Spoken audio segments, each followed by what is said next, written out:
Hi guys, have you ever wanted to find out a way that you can easily see if a stock is overpriced or underpriced? Then this video is what you're looking for. Let me introduce myself. My name is Zino Rovato, and I am dedicated in helping you build your own path to financial freedom. I deliver 2 videos a week with simple content for you to easily follow to start your own investing career. When I started out with investing, I had a very difficult time identifying stocks that I wanted to do more research about. But what I found out is if I use some very easy metrics to analyze the stocks, I can easily see if it's worth my time to do more research about it or just to let it go from there. Well, this metric is called the price to book value. These key metrics will help you to analyze a stock very quickly to see if it's good or not. And if you use this metric very wisely, you can actually find very cheap stocks. And we all like cheap.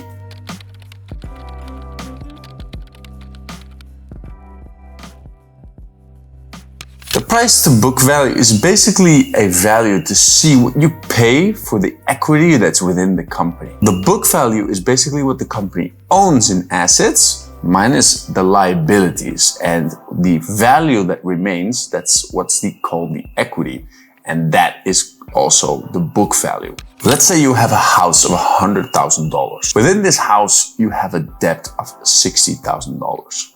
Now, the remaining amount, the $100,000 minus the $60,000, you get a $40,000 equity. And that $40,000 equity, that's also called the book value. So the book value is basically what the company owns without any debt attached to it. Makes sense, right? So the price to book value would be basically $60,000, what you've paid for it, divided by the equity that's in the house, which is $40,000. And then the ratio that comes out of that, which would be 1.5, is the price to book value.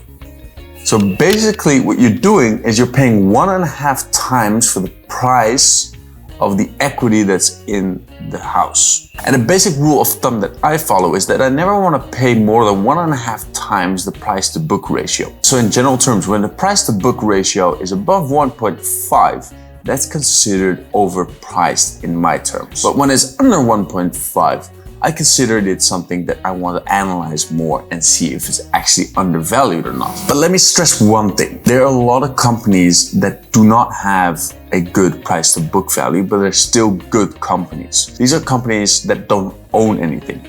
If you don't own anything, you can't have any equity. Basically, these companies are examples like Amazon, Uber, Airbnb. These are still very good companies, and doing these kind of analysis with companies that don't own anything doesn't make any sense. But using this with companies that sell products or physical products or anything that has intellectual property or anything in that area is still a very good metric to evaluate if that company is a good stock or not. So I actually recently bought a stock called Macy's, and this specific stock is very heavy on selling products through their stores, their e-commerce websites, and a lot of different aspects. And when I bought it, I was looking at their assets and looking at their real estate, and I thought to myself, okay, this is very cheap for what I'm paying for it.